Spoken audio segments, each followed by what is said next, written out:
Fair and different cons and things like that. And then I'm happily married as of 7 years this June to my partner, Spencer. So just a little bit about me. And then if you are unfamiliar, we are Emerald Creative Content. We are an SEO first digital marketing agency that specializes in both search engine optimization and now generative engine optimization, which is the scary world of AI. So that is part of why I think a lot of you are here, is to figure out, okay, is SEO even a thing anymore? How can I be making sure that I'm showing up on all of these new LLMs that are popping up everywhere? And our answer for you is going to be blogging. So I'd love to have, whether it's a show of hands in the chat or if you want to come on camera, that's fine. If you have a website, if you are already actively blogging, I'd love to see a show of hands if you are in that category, or maybe just leave a chat in the comment for us, or leave a comment in the chat for us. A couple people definitely have a website. Few people are blogging. Fantastic. Now go ahead and raise your hand if you haven't published anything new to your website in the last 6 months. No shame here. Yeah, Alita, I see you. That's it. I get it. That is a place where we find a lot of our potential clients and people that we talk to. And a lot of the reason why is because people aren't sure if it even works anymore. And so I want to walk through today why you should be publishing content to your website, specifically blogs, because it's a very low lift. And then my last question for you is, how many of you have used either ChatGPT or Gemini or some form of AI this week? Yeah, the whole room. Yep, that is exactly what I expected. So obviously this is a very relevant topic because AI is everywhere and it's not going away anytime soon. So some things that you can expect today is we're going to go over how customers are finding you in this new world of AI. We're going to talk about whether or not you specifically are discoverable. And if you're not, part 3 is going to be how to get discovered. And then we'll cover an effective blogging strategy and we'll kind of show you a blogging strategy in action. So let's jump right in. So part 1, how are customers finding you in 2026? Is SEO dead? Everyone wants to know, why am I blogging? Should I be blogging? Does it matter if my landing pages have keywords on them? And the reality is, yes, it all matters, even with AI. And the reason why is because people are looking for answers to their questions before they commit to buying your product or service. And so you need to be creating content on your website, whether that's a landing page or a blog, that is answering that client's question. So SEO is not dead. This is a graph from Neil Patel, who is one of Emerald's favorite creators when it comes to all things AI and SEO. And he holds these webinars that he has every Tuesday. I would check them out sometime. They're great. We love catching them. And he recently did a study where he was trying to figure out, okay, where are buyers discovering different brands? And his first 2 were social media and then word of mouth, so through friends. But what Amanda and I want to draw your attention to is this traditional search and LLMs section. If you add up traditional search, which means Google or Yahoo or Bing, along with LLMs, so ChatGPT, Gemini, Perplexity, this actually equals more than social media. It comes out to 38%. And so that means that your most important avenue to find your target audience is going to be through optimizing your website for Google search and AI search. If you aren't optimizing your website for that, you're missing out on real clients. So most brands are being discovered on Google through organic search results and AI answers. And AI answers is that little snippet that appears at the top of Google now. Instead of giving you, that featured summary, now it's giving you this little AI summary that sort of sources all of the content from your website or someone's website and gives the answer to the searcher. So again, if you're not optimizing for these things, you're not being discovered by your target audience. And that's a huge problem, right? We all want to be making money. We want to be appearing to our target audience. So this is just a bunch of stats that we've put together about how AI search is growing in popularity. I mean, we started this whole session and every single one of you raised your hands and said that you were using AI even just this week. So 900 million people use ChatGPT every week. 48 to 50% of all searches now have that Google AI overview. And then half of users performing searches will use AI rather than Google. So they'll open up a ChatGPT or Gemini and search there instead. And then 49% of shoppers have already purchased something based on an AI recommendation. So what that means is that you need to be optimizing to appear in answer engine optimization, which we call AEO, and that's that little snippet at the top of Google searches. And then generative engine optimization, which is optimizing to show up in chat with ChatGPT or a Gemini conversation. So a lot of today's session is going to cover how you can do that. And the main way that you do that is through this little pyramid here. So one of the big things that you're going to want to focus on is technical SEO. Now, this is where a lot of people get scared.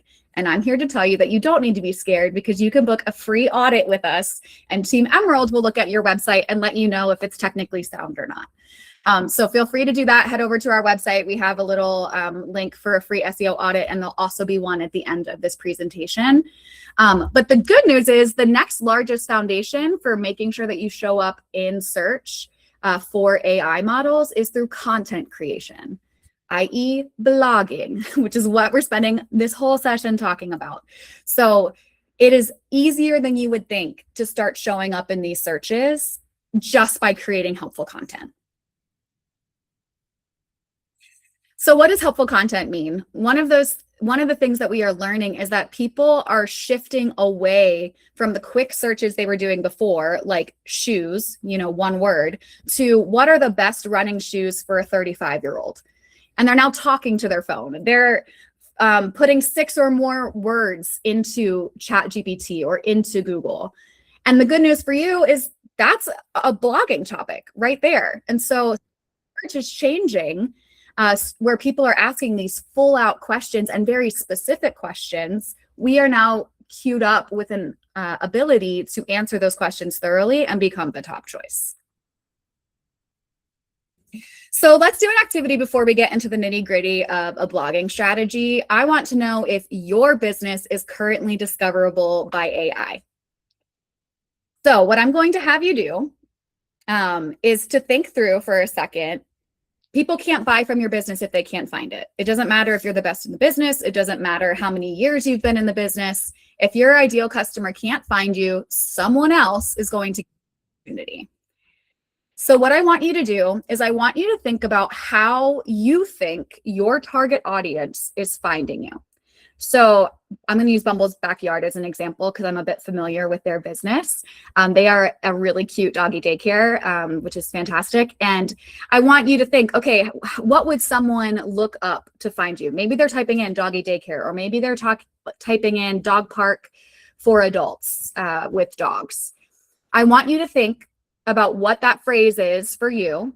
And I want you to pop it into your LLM of choice. So it could be ChatGPT.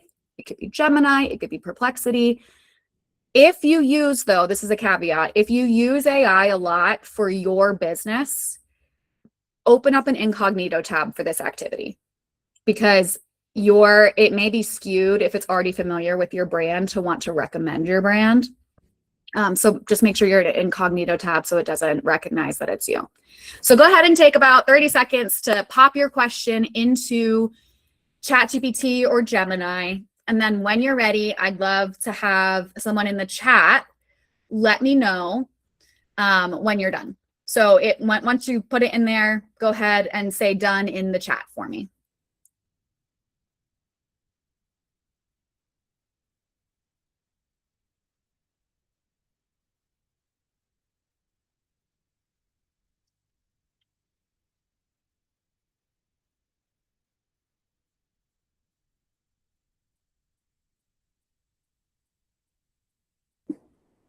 And if you use ChatGPT a lot for this activity, I would say open up the incognito tab in Gemini, just because ChatGPT will be biased towards your business if it remembers you. Like if I were to do this activity in ChatGPT and say, what's the best SEO marketing agency in Columbus, my chat would be like, well, of course, it's Emerald Creative Content. So whenever I do an activity like this, I like to use an incognito tab and use Gemini so that it's not biased towards me. Yeah, exactly. So go ahead and let me know when you're finished with that in the chat, because we're going to go through a couple questions together. I see Amanda's done.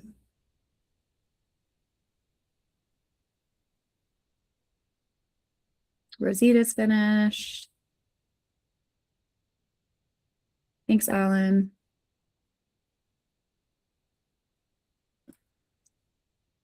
Perfect. Okay, for those of you who have finished, my first question for you, and feel free to come off the mic and share, is was your business featured in the answer? So did you see your business appear when you typed in your question?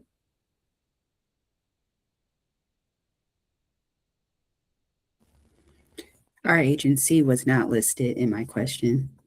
Okay, so Rosita's a no. I saw a couple yeses. Alan, I think it was a no for you. Oh, good. Bumble's Backyard came up. Nice. Anyone else want to share if they were in the answer?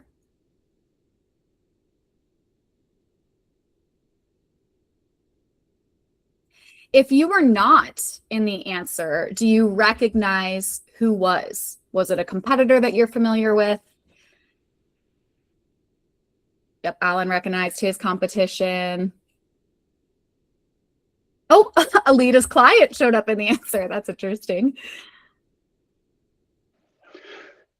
Hey, so I've done this search a couple different ways, and sometimes it shows up and sometimes it doesn't.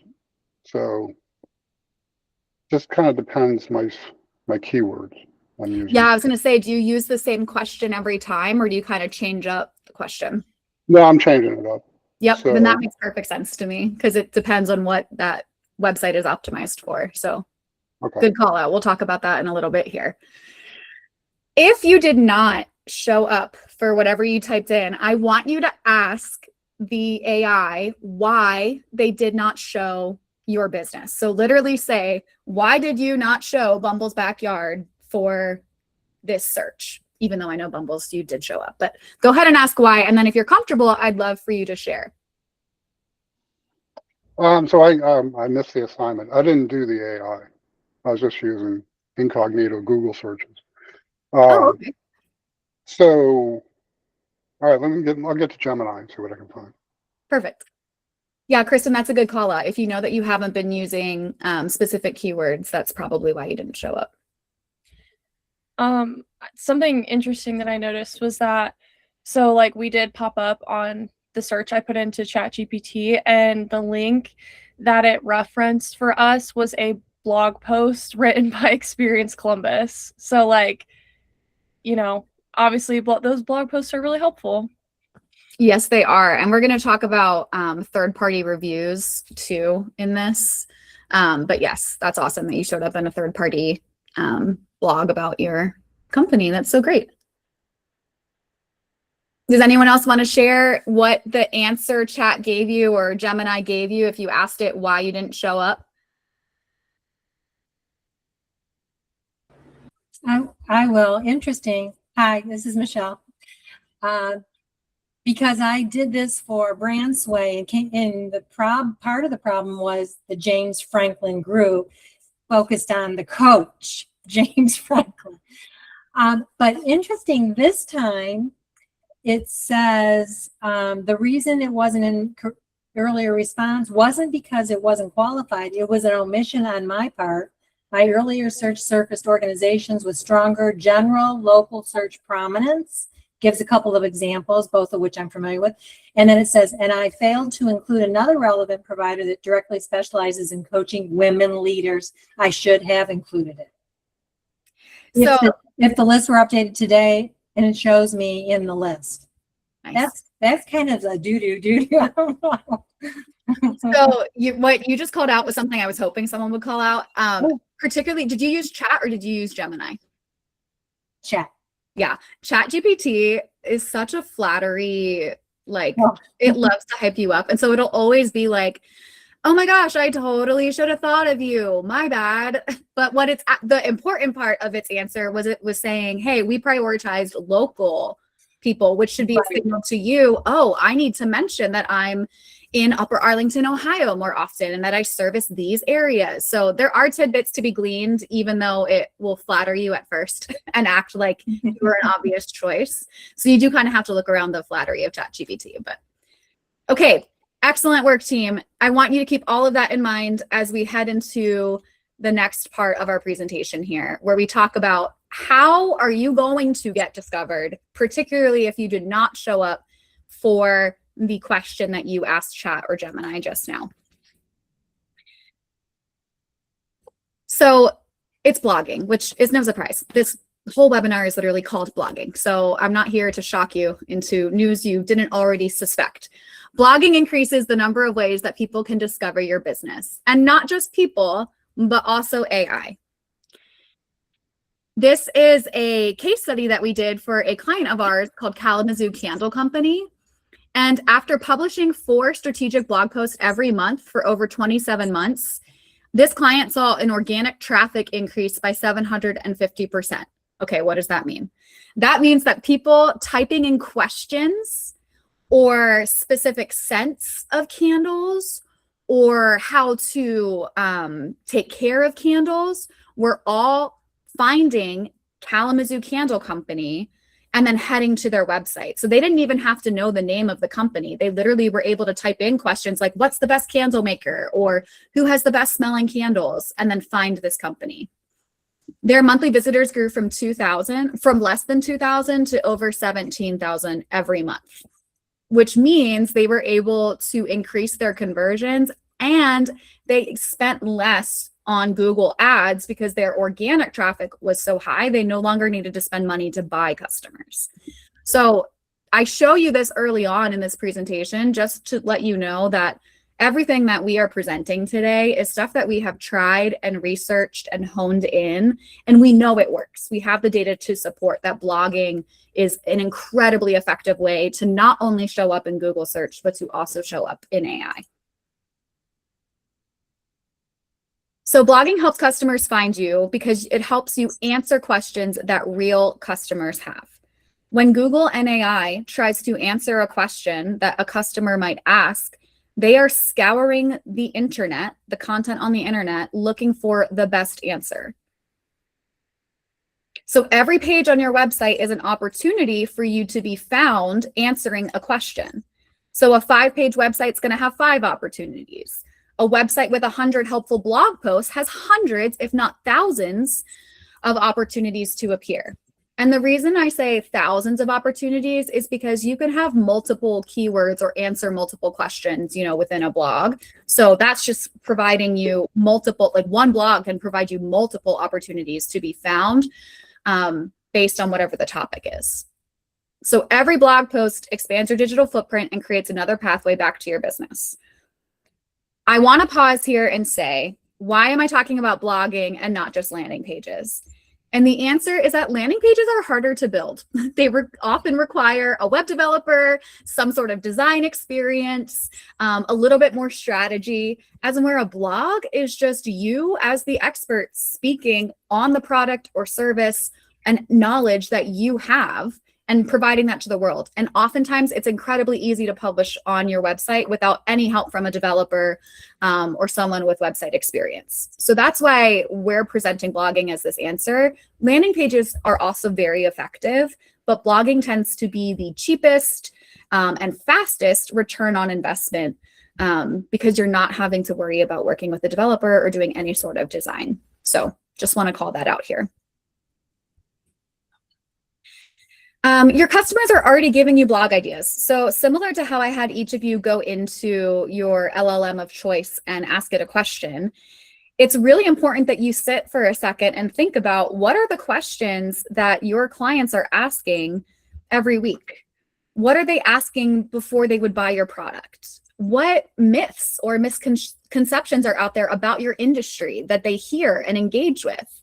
What concerns come up repeatedly. Maybe if you own a storefront, there are questions that people are constantly asking you, and you always hear them. Those are great blog topics. You can literally answer those questions as a blog topic.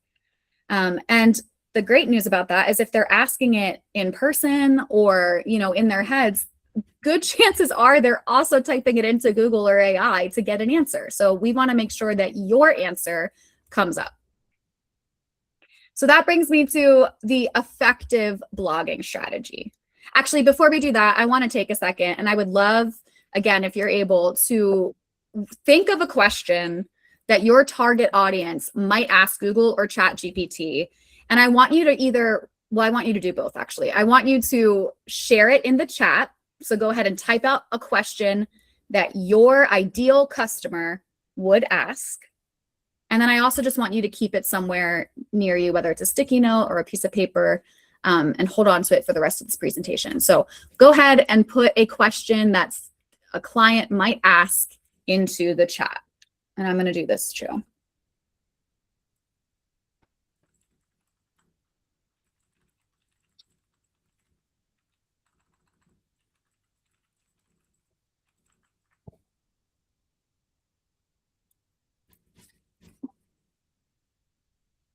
Ooh, Alan, I love that. Is yoga good for back pain? Fantastic. Dog-friendly places near me. Yep, that's great. I said, how do I make my website more visible to ChatGPT? Amanda said, how long does it take for SEO to start working? Where can my college-ready student find support for their interests? Love that. How can you help me hone in on my leadership skills? Ooh. I'll go ahead and give us one more minute here to throw in what's a question that someone who doesn't even know they need you yet, what might they be asking Google or ChatGPT that could lead them to you?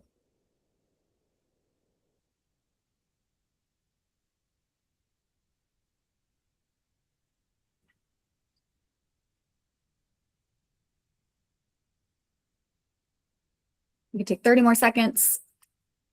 And at the very least, even if you don't feel comfortable sharing in the chat, at least have it written down next to you so that you can be thinking about it as we head into effective blogging strategy. Best exercises for back pain. Yep, that's another great one for sure, Alan. All right, so then let's talk about how are we going to turn that question that you just identified into an effective blog. If you leave with nothing else other than, ooh, I should start a blog, I want you to leave with this sentiment right here. You need to be writing helpful, optimized content for your audience. No slop allowed. Here's what I mean. I'm going to pick on Bumbles again. If you were to go to ChatGPT and just type in best dog places near me, write a blog post about this, every other dog park could literally do the same thing and get the pretty much exact same answer. There's no differentiation. It's not specific to your brand voice. It's not specific to maybe your unique selling points. It's just a generic answer. And so that's what I mean by slop. I don't want an article that is so obviously written by AI and just tells me what everyone else maybe assumes. I want an article that's written in your brand voice, that maybe has some firsthand experience notes, that maybe has a very different, selling point or unique factor based on what your business offers and how it does it better than another business. I'm sure all of you at this point are getting a little bit AI exhausted. I know that every time I hop onto Instagram, it's very obvious to me who's using AI to write their captions and who isn't. And that happens with blogging too. There are times where, I'm looking for the answer for something and I stumble upon an article and I'm like, if I have to read the word discover, transform, or navigate ever again, I'm going to gouge my eyes. Like, I'm so sick of it. So that's what I'm talking about here. We want your writing to be actually helpful, actually answer the question, and have some personality, like a real human wrote it, maybe. That's not to say you can't use AI. We'll get to that as well. But it just means that you need to be really thoughtful about how you are asking AI to help you write. It's a great thought partner. It's a great first draft. But make sure that you're going in there and adding your own personal stories, adding your brand voice and things like that. So, all right, enough about that. Ashley, can I just say one thing about, because I struggle with that. I was trying to do something, I don't know, earlier this year, and I thought, well, I'm going to try this AI stuff and just get, just see what it comes up with. And I think I shared with you guys, actually, I had my website, I had everything that it could possibly show that connected to me to see what it would sound like. And as you know, I think I even said it to you, the first few drafts, I was like, yes, it's got the content, but doesn't sound like me. Yep. It's got to sound like me. So I went through and I did that, and we were working together. So I did have you look at it, and you gave me some great feedback about it too. So I think that is a caution, and I'm doing something tomorrow, and I didn't use AI at all. I just created it myself. It really didn't take me that long since I knew all the topics. I just had to add my stuff to it, my experience. So it's going to be, it'll be fine, but it does take a little bit longer to do it that way, of course, but I agree. It's a big caution when it doesn't sound right. It just doesn't sound right. Yep. Yeah, there are definitely tips and tricks to get it closer to what you want on the first try. But at the end of the day, people used to ask us when AI was kind of first hit the scene, like, oh my gosh, are you scared that, you're not going to have a job? Because a huge portion of our business is writing content.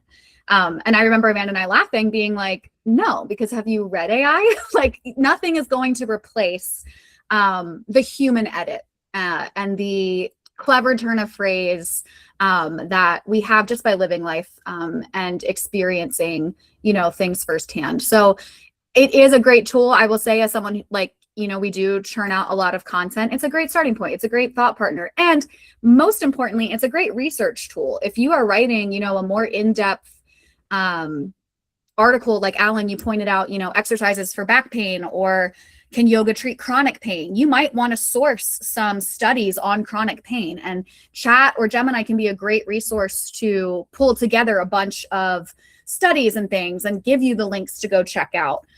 But nothing replaces your final eye and your authority as an expert, which kind of brings us to this, what it means to write helpful text-based content. So you want to make sure that you are demonstrating your expertise, your experience, your authority, and your trustworthiness in your industry.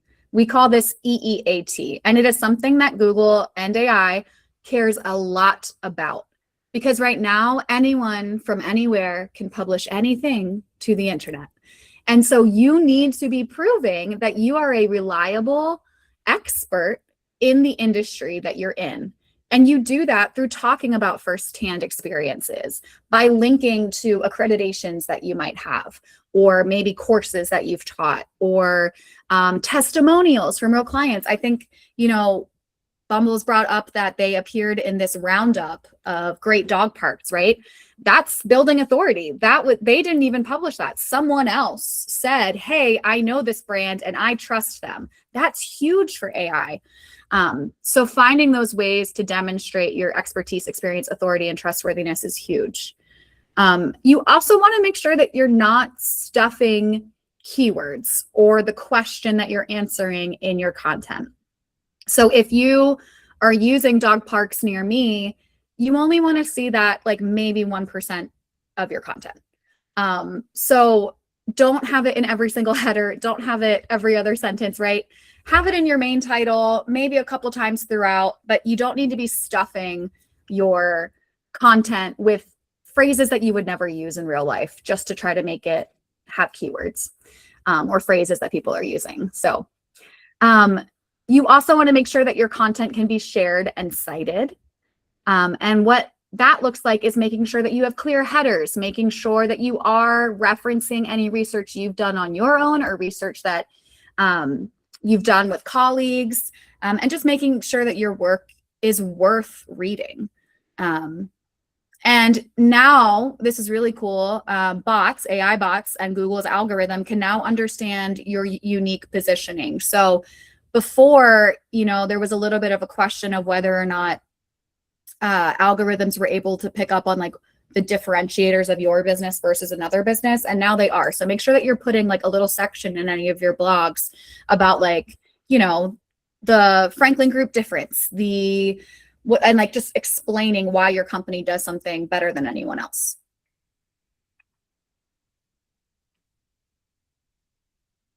Every blog that you write helps to build your own authority. Every helpful article sends a signal to AI and Google, and it also tells potential customers that you know what you're talking about. It tells Google that you've got real experience. It tells AI that this business is a credible source with lots of answers. And it also allows you to provide links to relevant sources and other thought leaders to create an ecosystem of reliable backlinks. That's just fancy word speak for creating a back and forth with other people, whether it's in your industry or other businesses that you want a relationship with. And backlinks are important because just like we said with Bumbles, you want other people talking about your brand in a positive way. If you're in the therapy or counseling world, it's really important to be in roundups on Psychology Today or a list of best therapists in Columbus, Ohio, because now I don't have to take just your word for it. I can also take these third parties who have built up a lot of trust. I can take their word for it because they're recommending you. We've also seen an interesting trend now where Reddit mentions and testimonials on your Google business profile matter a lot, because AI really doesn't want to just take your word for it. They want to know what real people's experiences have been. So in a way to sort of get cited on Reddit, for example, would be to have a blog that answers questions that real Reddit users are talking about. If there's a whole thread on Reddit about, you know, the best leadership seminars, or, you know, how can I become a better leader, take those questions and turn them into helpful content that you've written and authored, and now you're engaging in the conversation. Again, all through blogging. So a very versatile, piece of content. I feel like I've hammered this point at this point, but authority is how you become the best of your industry. And so blogging is really helping you do that. And then I also wanted to add, the time that you're putting into creating these informational blog posts. Actually, before we get there, let me talk to you about the different types of content. And this is where I need you to think about that question that I had you put in the chat or write down on your desk, because we're going to go through the different types of blog posts, and I want you to pick which one of these would be the best for your topic.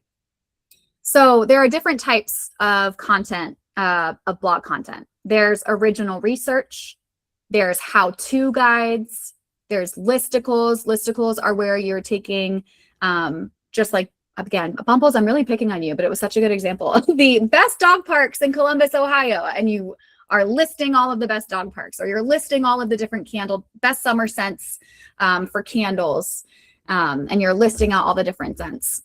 You can do case studies, you can do question and answers or guides. You can also do editorials and opinion pieces. We wrote one back when AI hit the scene on M-dashes, because we were so sad that the M- was dying, because everyone thought that it was a sign of ChatGPT, and it has become a sign of ChatGPT. But as English majors ourselves, we really love M-dashes. And so we wrote just a fun little opinion piece on, the death to the M- and why we'll stand by the M- forever. And it just shows our personality a little bit, but also showed that we're paying attention to a current event, like something that's happening that people are signaling, and a question that we were getting a lot. So feel free to do those. And then FAQ sections. So go ahead and look at your topic. Mine was, how do I show up? How does my website show up in ChatGPT? And think, which of these types would make a good blog for your topic? I think for me, I probably would do a how-to guide, how to make your website show up in AI. And then go ahead and let me know in the chat. What do you think? What would be a good blog type for your topic?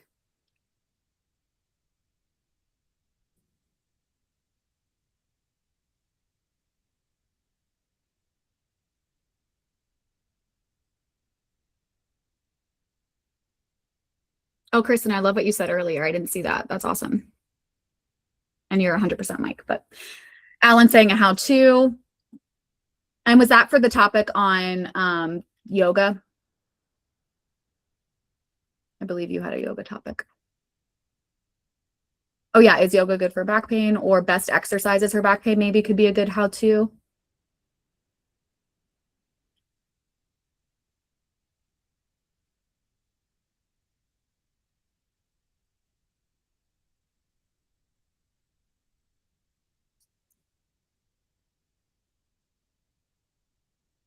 Anyone else have any ideas or have a question? Like, are you wondering which, like, do you want to share your topic and we can kind of pick one together? Yeah, I think for your first topic, Alan, a listicle would be great. I agree with that. A really fun fact about listicles is that there's been a bunch of studies on what types of articles people are more likely to click on. And if you use a number in your title, it gets more clicks, which is really interesting. Something like 15% more clicks than other articles. So the Bumble's example of 5 reasons dog parks are healthy for dogs, not only does it have a number, but also odd numbers get more clicks than even numbers. So just some fun number psychology.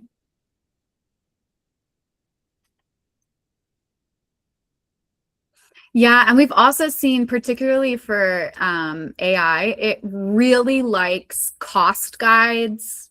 So how much does it cost to sign up for a leadership course? Or how much do Apple IT services cost?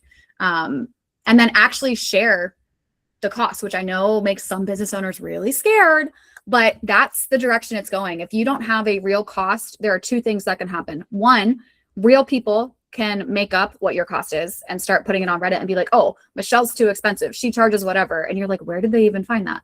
Or 2, AI can hallucinate it and just make up a number based on, industry averages or what they've seen on other websites. And it's nowhere near your cost. So you want to make sure that you are posting your costs, which wasn't the case before, but it is the case now. So I'm in the middle of writing a blog now on mindfulness and would love any ideas on a specific direction to go. What is first of all, I love that topic. Mindfulness is the best of all time. What is the sort of core question or topic you're trying to answer or discuss in that?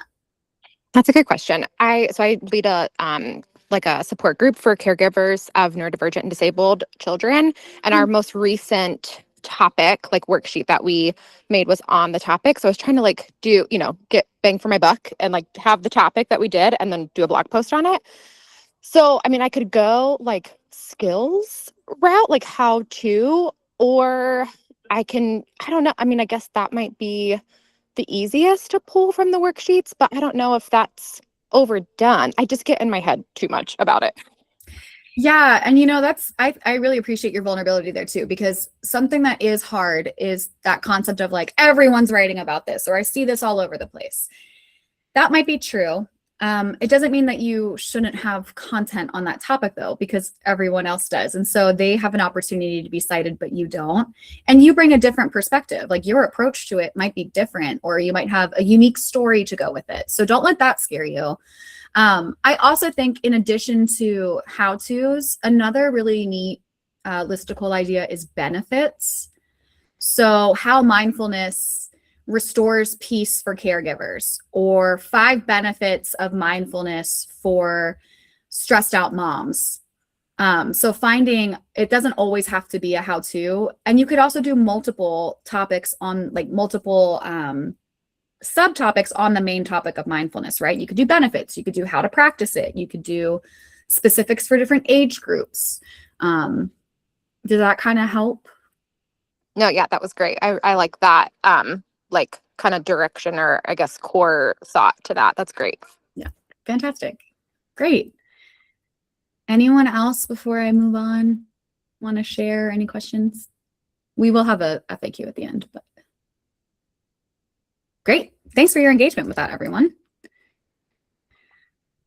This was the other thing I was excited to share with you, because if you are going to take the time to create this really helpful and thoughtful piece of content, I want you to know that it's not a waste of time, and it's not just a one-time return on investment. So it's not just getting you found on Google or in AI. It's also providing an opportunity for you to feature it in a newsletter. You can create multiple social media posts out of one blog post. You can tweak it a little bit to be a LinkedIn article. You could do a podcast on the blog topic, a video script, a webinar, a lead magnet. One piece of content works so much harder than almost any other marketing asset. And so once again, blogging, it is the best of all time, in my humble opinion, as a huge blogger. So, and then I just wanted to sort of end before we get to FAQs with just another example of blogging in action. So this was a client of ours who saw 1,143.9% traffic increase just through blogging. So we published strategic blog posts consistently for 8 months, and they went from having 410 visitors a month to 7,415. The client also reported a record-breaking increase in lesson bookings. So it wasn't just traffic that came to the website and left. It was traffic that came to the website and then took action to book lessons. And all of that was directly attributed to the blogs that she wrote. And the blogs were topics like, what age is best to start learning piano? Or 5 benefits of trumpet lessons for 12-year-olds. 15 easy acoustic guitar songs to learn for beginners. All of those led to bookings. So once again, blogging. And then the cool thing about this graph that I want to show you is there is a direct correlation between the number of keywords you rank for and the number of traffic to your website. So as she started to appear in search for phrases like what age is good to start learning piano or 15 easy acoustic beginner songs, that's when she started to see more traffic hit her website. So they are directly related. Blogging does a lot of heavy lifting for your website, and it has an excellent return on investment. And this is something that you might spend a little bit of time on now, and it will continue to drive traffic to your website for years. It's fun. We like to go back into some of our clients' work and just kind of look at how blogs are performing. And there will be blogs that we wrote like when we first started about 5 years ago that are still driving the majority of traffic to their website. It's truly insane. So incredible return on investment, both time and then a little bit of financial. So,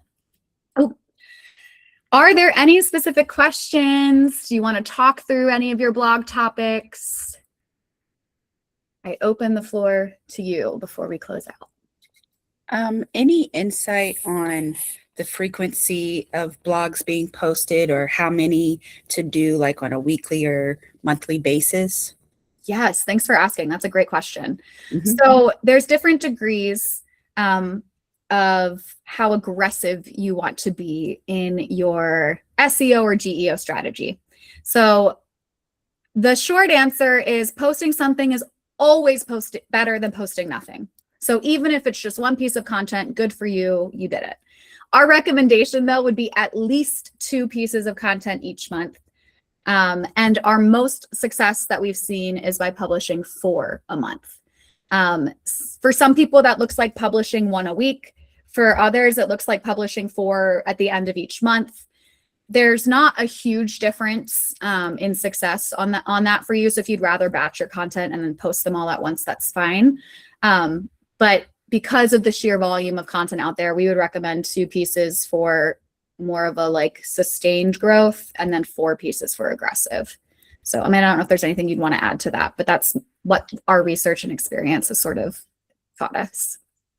Yeah, sometimes clients will have a lot of blog content and they're like, well, should we drip it? Should we schedule it to go out over time? And I would say you just want to get it posted so that it can start ranking, because it takes time for that content to get indexed and for Google to decide how it wants to rank it. So I would just wait, or I would just post it instead of waiting. Kristen, that's a great question. So Kristen's question was, is there still an optimal number of words a blog should be? And this actually recently changed. So we used to recommend 1,000 words at least. And now we would recommend more in the 1,500, depending on the topic. And the reason why is not 1,500 words for the sake of having 1,500 words, but to make sure that you are providing your firsthand experience and then have a good number of frequently asked questions. So are you going into Reddit? Are you going onto Google and seeing what real people are asking, and then answering those questions and like a frequently asked questions? Yeah, it is a ton of content.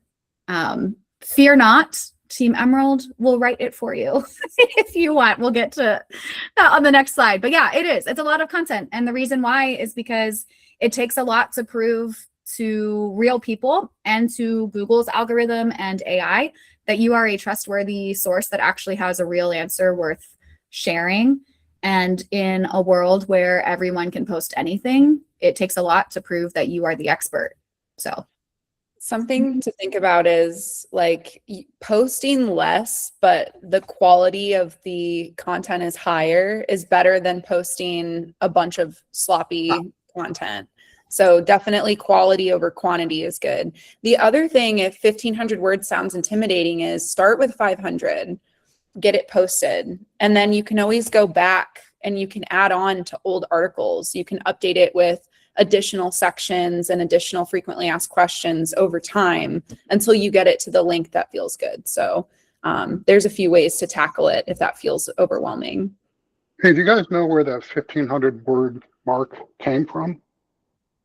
That's just a general rule, a trend. So it used to be 1,000 just because that was the average word count for blog posts that ranked in the top 3 in Google, like long form content that ranked in the top 3 results in Google.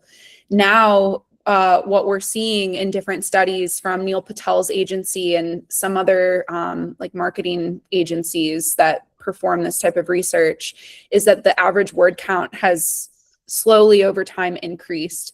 And so that's just the average amount of words. If you were to look at content across industries ranking in the top 3, that's the average amount of words for content that ranks in the top 3. But if you look at your competition and you notice that it's shorter, you don't necessarily have to hit 1,500. Like if you're researching a topic that's maybe easier to rank for, and you notice the top ranking articles are more in like the 500 word range, you could shoot for 1,000 words, and that might be sufficient to get you to outrank them for a little while. And it also kind of depends on the type, right? Like a listicle, if I'm Googling 10 best happy hour spots in Columbus, I don't want to read 1,500 words. I want a list of 10 places with a description of what kind of food they serve. So it does kind of depend on your content too. And your audience and all of that. Exactly. Right.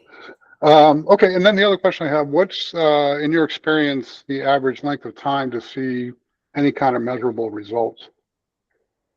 Great question. Sometimes instantly if you're talking about just how many people are viewing it, but SEO is a long game. So 3 to 6 months is where you'll start to see a bigger pickup depending on your industry. And if you're a super competitive industry, sometimes 6 to 12. But in our experience, every time that we've posted a blog, it will start getting at least some traffic within 2 weeks. So as far as it being a tangible amount, like for your website, more like 3 to 6 months, depending on how competitive your industry is. And then I saw a really good question about the kinds of images or photos. Original imagery, spend the money to do it. Go get a photo shoot. I don't care how uncomfortable it is. You have to do it because especially in the world of AI, everyone's doing these AI images and it's just no one wants to see it. Like we can tell. So original imagery whenever you can. And it's also a good spot to throw in keywords because you can add alt text or you can throw in a keyword or two, which is a topic for another time. I think we might do a part 2 webinar if you guys are interested on maybe some more specifics about how to build a content strategy and other like best practices. But yeah, so make sure you have original images. If you don't and you're sourcing stock photos, that's fine, but really try to avoid a bunch of images that just look like not real people. or real things.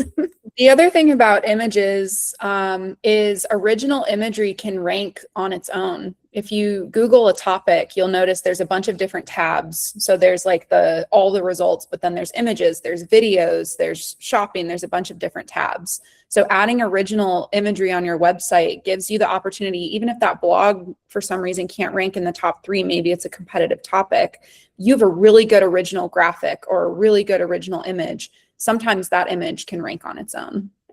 I really liked the question about where should we post the blogs? They should live on your website. So create a blog page where you can upload all your blogs, but then share that link on your social media, on your LinkedIn.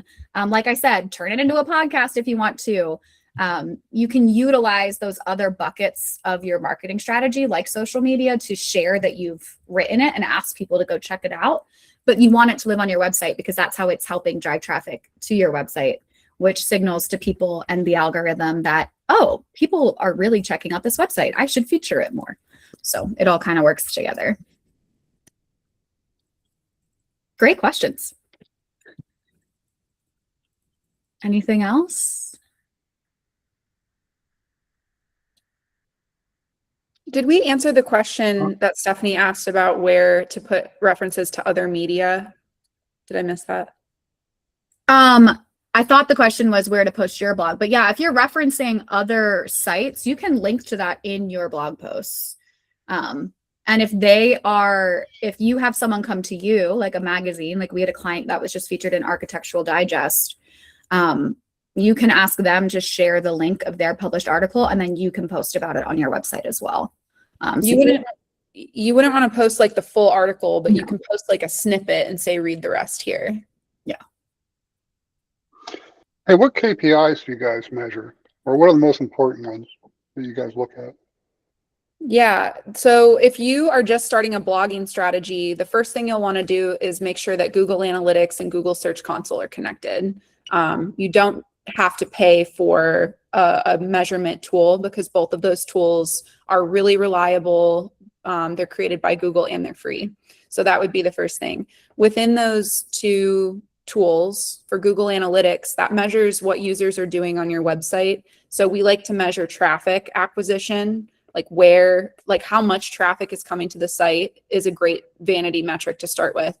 But then also, where does that traffic come from? It'll break down for you organic, paid, traffic from social media, traffic from referral partners. So those are some great KPIs to look at. Specifically, organic search is what's going to measure your growth when it comes to SEO. And Google Analytics also just added AI sessions. So if you're trying to measure your growth as far as AI traffic, you can look at that KPI that says AI sessions in Google Analytics. We also like to measure specific landing page traffic. Google Analytics will show you which pages on your website are generating the most traffic. So we like to look at those, and a specific KPI within that report is engagement time. It'll show you what's the average amount of time someone spends on a page. So for a piece of long form content, like a blog, we like to see users spending at least a minute on that page. That means that they're probably really engaged. They're not just skimming, they're probably reading. And then for Google Search Console, our favorite KPI to measure there is click-through rate. So how often when someone sees an impression of your article in search, are they actually clicking on it? And then we also like to measure keyword rankings. You can generate a report in Google Search Console that shows you, here's all the keywords that you show up for, here's what your average rank is for these keywords. So those are some basic ones that I would suggest starting with. And then Allison, your question's great. We actually did this for a home remodeling company. If you have a vlog or like a tour video or something, we would recommend embedding the link to where it lives on YouTube. So it's not, making your site load slow at the top of the blog, and then writing, whether it's a little summary or a little story to go along with what you're talking about in the vlog, and publish that in your blog. So there's absolutely ways to take video content that you've already created, turn it into a blog, and then embed the video at the top. It would be our recommendation. You could even post a transcript. We love the website rev.com. You can upload MP4s or MP3s. It'll transcribe it for you. You can use AI to transcribe it for dollars on for 1,000 words. It costs like $3. And you can just post the transcript even. Yeah, we still have time for a few more questions, but if you need to hop off and get back to your busy days, I understand. So I just wanted to offer this up as a thank you for being here. You can get a free SEO or GEO audit. So Amanda and I will take a look at your current website and see, one, how technically healthy it is, and then two, what blogging opportunities you guys might have to appear in AI and in Google search. So feel free to take advantage of that. We really appreciate you guys being here on this Wednesday, and I'll stick around if there's any other questions, but thank you all. Thanks everyone for coming. Ashley, you crushed it. Nice work. That was awesome. I felt like it was a lot. I was speed talking. It is a lot. In there. Thank you, Ashley. It reminds me of, remember when you were in middle school and you had to do like a 3-minute speech and you were terrified? Now if you only have an hour, you're like, okay. You're like, how do I fit it all in? But thank you. Yeah. No, thanks for being here, Michelle. It's good to see you. See you soon. Thanks, guys. Thank you. Bye. Thanks for coming, Alan. Thanks, Alan. Bye. All right. Take care, guys. All right. Thanks, Mike. Bye, Bye. Mike. Good to see you. Yep. Bye. All right. I'll quit recording.